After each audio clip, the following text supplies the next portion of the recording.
This is Class 6 Buzzword, Chapter 7 Festivals of Northeast India. Students, when we talk about festivals, we have several type of festivals in India. Some are religious festivals like probably you know Diwali. You have your picture here. Or you have Christmas for the Christians. Then you have Muslim festivals like Eid. Those are religious festivals. And then you have the festivals which we all celebrate, that is Independence Day, Republic Day, Gandhi Jayanti. And now we come to certain festivals which we talk about from Northeast India, that is the 7 states in India. It says the northeastern region of India, consisting of 7 states, is a place of diverse cultures. The different communities and tribes of Northeast India celebrate unique festivals with great enthusiasm and joy. They enjoy their festivals, they have traditional music and dance, and they are blessed with lush greenery with the mighty Brahmaputra flowing there. The people of Assam have a lot to do to celebrate. So the first one we talk about is Assam. It says the Bihus are the biggest festivals of this state. The different Bihus in different seasons are celebrated by the people of all religions, castes and tribes. They mark the beginning and end of the harvest season. So it's a harvest festival. This is a Bihu dance which is going on here. It's a beautiful dance. And the Bihu dance is a joyous one performed by both young men and women. It is noted for its brisk steps and hand movements. They are very quick steps. Unusual instruments provide traditional music for the dance. Cymbals, bamboo clapper, dhol, which is like a drum, similar to a drum, and the pepa, which is a wind instrument made for buffalo horn. The songs have been handed down through many generations. Bihu competitions are held all over Assam. They attract visitors and locals alike in large numbers. So it's a festival held at the beginning and ending of the harvest season. Then we go to Arunachal Pradesh. And here also they have a festival called Losar, like we have it in Sikkim also. It is the most important festival in certain areas of Arunachal Pradesh. People there clean their home and discard they throw out the old to bring in the new year. We come to Manipur. A charming festival there is Nigol Chakumba. It binds and revives the relationship between married girls and their parents, girls who are married and go out. So this festival is actually a thing when married girls come back to the house and they celebrate. The women and their children are given a proper and clean and decorate their houses and prepare special festive dishes. As part of the ritual, the villagers climb the nearest hilltops, for they believe that this will help them to rise to a higher plane in their life. So Nigol Chakuba is from Manipur. We have Losar from Arunachal Pradesh and the Bihu festival from Assam. Then we come to another festival from Mizoram, the state of Mizoram.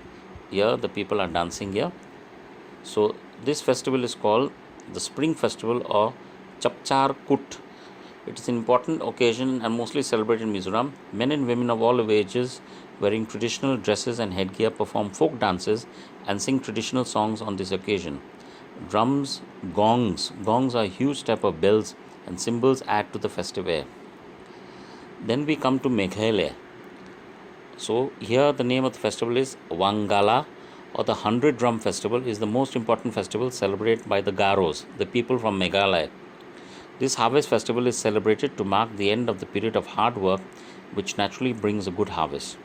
The dance performed during the festival has 2 parallel lines, one of men and another of women. So here you can see this festival being, the drums being formed over here.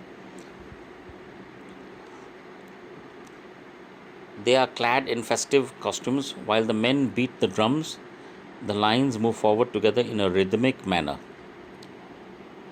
Now we come to Tripura, another of the states. The main feature of festivals in Tripura is that all the people join in the celebrations. Many of the dances performed during some of the festivities represent hunting, fishing, food gathering and various other activities. Some of the festivals attract people from all over India. Nagaland, another state, consist of different groups of people who are unique in their customs and traditions that they celebrate. Songs and dances form the soul of the Naga festivals.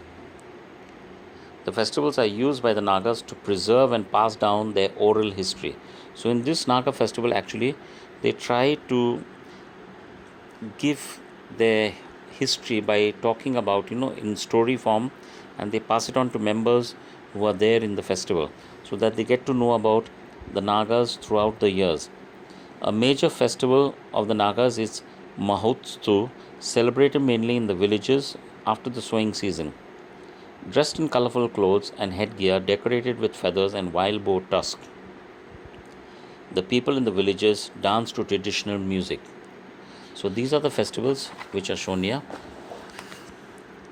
Hardly a month passes in any of the 7 states without a festival or two. Most of them have religious importance or significance, as the people often give thanks to the gods for a good harvest or prosperity, or ask for protection against calamities. But these celebrations also help encourage cultural and artistic activities and bring out the natural talent of the people. Now, when you see most of these pictures which you can see here, you'll find there in this Bihu dance the dress up which they use or the headgear which they're using. Here also you see the dance which is thing. This is called the bamboo dance which they're doing here, and it is all with timing. Or you see these with the big drums which they think. So each of these show their talent, and of course in making the different headgears and making the drums and other things. So the festivals are a time, most of the festivals of course in the northeast are showing about, that is the harvest season, the ending or the beginning of the harvest season.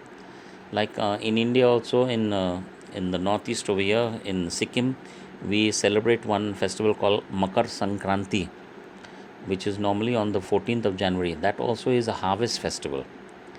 So these festivals give an idea of the tradition of India and the different festivities we have besides the religious ones like Diwali, Eid, Christmas, Holi, and the other national festivals which we have of Independence Day, Republic Day, and Gandhi Jayanti.